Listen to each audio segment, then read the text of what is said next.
नमस्कार मंडळी, श्री स्वामी समर्थ. अश्विन महिन्याच्या पौर्णिमेला गिरीपौर्णिमा असं म्हणतात. काही ठिकाणी शेतकरी लोक या दिवशी रात्री धान्याची देखील पूजा करतात. म्हणून या पौर्णिमेला नवान्न पौर्णिमा असेही म्हटलं जातं. या व्हिडिओमध्ये मी तुम्हाला या दिवशी काय करावं, काय करू नये, लक्ष्मीप्राप्तीचे काय उपाय आहे, आपल्याला या दिवशी करता येतील, आजारी व्यक्ती असेल किंवा आपल्या स्वतःच्या आरोग्यासाठी आपण या दिवशी काय करू शकतो, या दिवशीचा पुरेपूर वापर कसा करून घेऊ शकतो याबद्दल माहिती सांगणार आहे. तेव्हा व्हिडिओ पूर्ण पहा. चला तर मग व्हिडिओला सुरुवात करूया. कोजागिरी या शब्दाचा अर्थ होतो कोजागर्ती. म्हणजे काय? कोण जागा आहे असं माता लक्ष्मी विचारते. आणि ज्या घरातील मंडळी खरोखर कोजागिरी पौर्णिमेच्या रात्री जागे असतात, माता लक्ष्मीच्या स्वतःसाठी तयार असतात, त्यांच्या घरामध्ये माता लक्ष्मी प्रवेश करते, त्याच्या कुटुंबाला भरभरून आशीर्वाद देते आणि त्या घरामध्ये कायमस्वरूपी वास्तव्य करते. ज्याला आपण आपल्या घरामध्ये लक्ष्मी नांदते असं म्हणतो. प्रत्येकाला वाटतं आपल्या घरी माता लक्ष्मीचा आशीर्वाद असावा, माता लक्ष्मी माझ्या घरात नांदावी. तर कोजागिरी पौर्णिमेच्या दिवशी अजिबात चुकू नका. कोजागिरी पौर्णिमा हा सण खूप मोठ्या उत्साहात साजरा होतो. याचं कारण म्हणजे पावसानंतरची ही पहिली पौर्णिमा असते आणि ही अश्विन महिन्यात येते, म्हणून याला अश्विन पौर्णिमा देखील म्हणतात. या दिवशी प्रत्येक कुटुंबातील ज्येष्ठ अपत्य पाल्याला ओवाळून त्याची किंवा तिची अश्विनी साजरी करण्याची पद्धत आहे. म्हणजे काय? तुम्हाला एकापेक्षा जास्त मूलबाळ असतील किंवा एकच असेल तर साहजिक आपण आपल्या मुलाला, मुलगी असेल मुलाला त्या दिवशी औक्षण करायचं असतं. पण एकापेक्षा समजा आपल्याला जास्त मुलंबाळं असतील तर मग आईचं मन असेल किंवा वडिलांचे मन असेल की ते दोघेही कधीही आपल्या मुलाबाळामध्ये भेदभाव करत नाही. आता इथे जरी सांगितले आहे अश्विन पौर्णिमेच्या निमित्ताने आपल्याला आपल्या ज्येष्ठ पाल्याची अश्विनी करायची असते, तरी पण आपल्याला जेवढी आपत्ती आहे, आपल्याला घरामध्ये जेवढे मुलंबाळ आहे त्या सगळ्यांची तुम्ही अश्विनी करू शकता. समजा तुमची मुलंबाळ शिक्षणाच्या निमित्ताने, नोकरी व्यवसायाच्या निमित्ताने किंवा लग्न झालेली आहे, मग आता त्यांचे कुटुंब दुसरीकडे स्थायिक आहे, तरी पण तुम्हाला अश्विनी त्यांच्या घरी करता येत शक्य नसेल तर तुम्ही व्हिडिओ कॉलद्वारे त्यांचं औक्षण करू शकता किंवा फोन करूनही तुम्ही त्यांचं औक्षण करू शकता. पौर्णिमेच्या शुभेच्छा आणि आशीर्वाद देऊ शकता. अशा पद्धतीने हे जे औक्षण अश्विनी पौर्णिमेनिमित्ताने किंवा कोजागिरी पौर्णिमेच्या निमित्ताने होतं, त्याला आपल्या पाल्याची अश्विनी करणं असे म्हटले जाते. रात्री उशिरापर्यंत गप्पा गोष्टी करत, रास गरबा खेळत, आठवणीतील गाणी गात किंवा मग माता लक्ष्मीचं भजनामध्ये किंवा तिच्या संबंधित आपल्याला जे काही या दिवशी वाचायचं असतं, म्हणजे धार्मिक गोष्टी असतील किंवा काही श्लोक असतील, मंत्र असेल, आरती असेल, अध्याय असेल तर ते आपण वाचू जागरणसुद्धा करू शकतो. म्हणजे साधारण रात्री 12 वाजेपर्यंत तुम्हाला ही पूजा पूर्ण करायची असते. त्यानंतर तुमची इच्छा की तुम्हाला रात्री भजन कीर्तन यामध्ये जागायचं आहे की झोपायचं आहे, तुम्ही फक्त पूजा केली तरी पण चालेल. या दिवशी दूध आटवून बदाम, केसर, पिस्ता वगैरे सुकामेवा घालून देवी लक्ष्मीला नैवेद्य दाखवला जातो. या दिवशी बऱ्याच ठिकाणी म्हणजे ज्यांना शक्य होते ते काय करतात, बाहेर चूल किंवा गॅस पेटवतात, त्यावर दूध आटवायला ठेवतात आणि रात्री जेव्हा 12 वाजतात तेव्हा ते बरोबर चंद्र आपल्या मधोमध डोक्यावर आलेला असतो. आणि एकदा की चंद्र त्या दुधामध्ये दिसला, चंद्राचं दर्शन झाल्यानंतर आपण तो प्रसाद देवी लक्ष्मीला नैवेद्य म्हणून दाखवतो.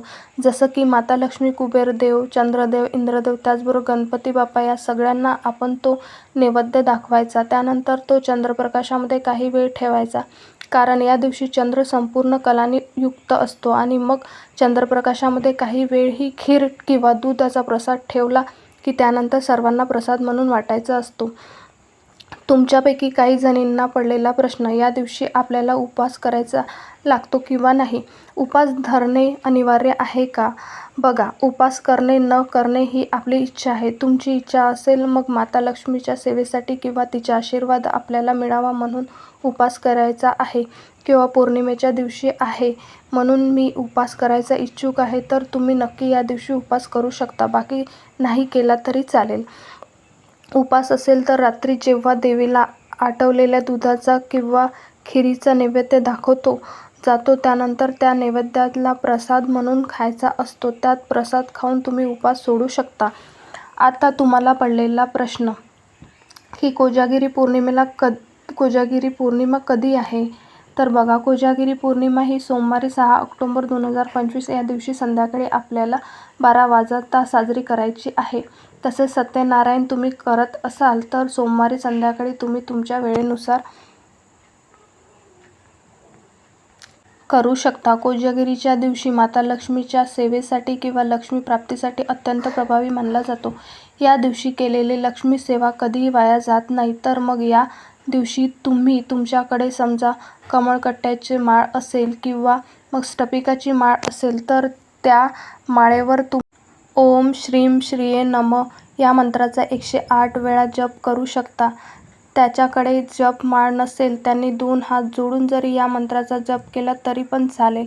किंवा मग सर्व मंगल्य मंगल्ये शिवे सर्वार्थ साधिके शरण्ये त्र्यंबके गौरी नारायणी नमस्तुते हा मंत्राला तरी चालेल. अतिशय प्रभावी मंत्र आहे.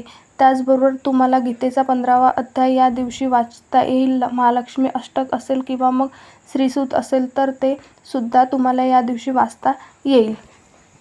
तसेच माता लक्ष्मीच्या पूजेमध्ये 1 तुपाचे निरंजन लावायला विसरू नका. या दिवशी तुम्हाला पौर्णिमेच्या अत्यंत प्रभावी सेवा म्हणजे कुंकुमार्चना सुद्धा करता येईल. तसेच बघा, नुकतीच नवरात्री होऊन गेली आहे. नवरात्रीमध्ये आपण आपल्या कुलदेवतेचे कुलाचार करणं खूप महत्त्वाचं असतं. पण तुमच्यापैकी काही जणांना काही विशेष अडचणी जसं की मासिक धर्म, सुतक, सोयरे किंवा इतर काही अडचणी की ज्यामुळे कुलाचार करणं शक्य झालं नाही, तर कोजागिरी दिवशी सुद्धा कुलदेवतेची सेवा करण्यासाठी अत्यंत महत्त्वाचा मानला जातो.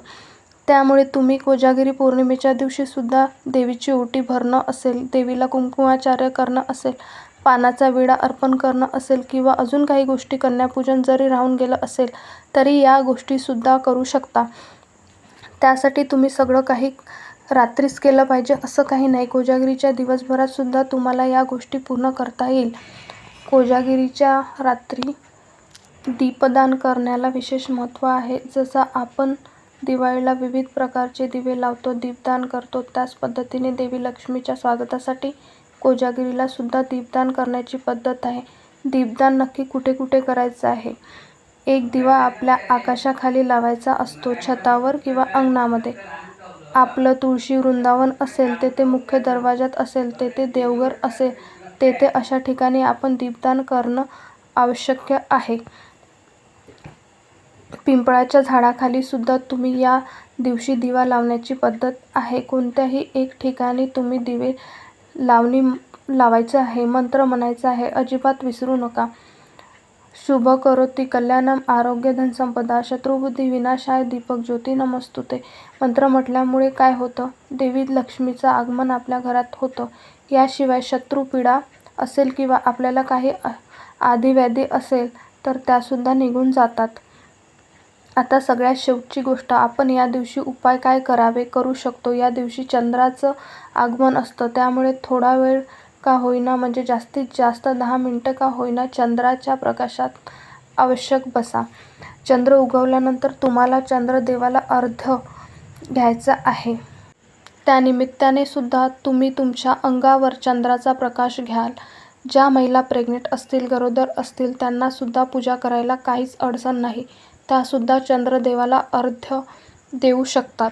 बऱ्याच जण असं करतात की रात्रभर चंद्रप्रकाशामध्ये दूध झाकून ठेवतात आणि दुसऱ्या दिवशी सकाळीच उठल्यानंतर अंघोळ झाल्यावर किंवा अंघोळीच्या आधीच आपण ते दूध प्यायचं असतं.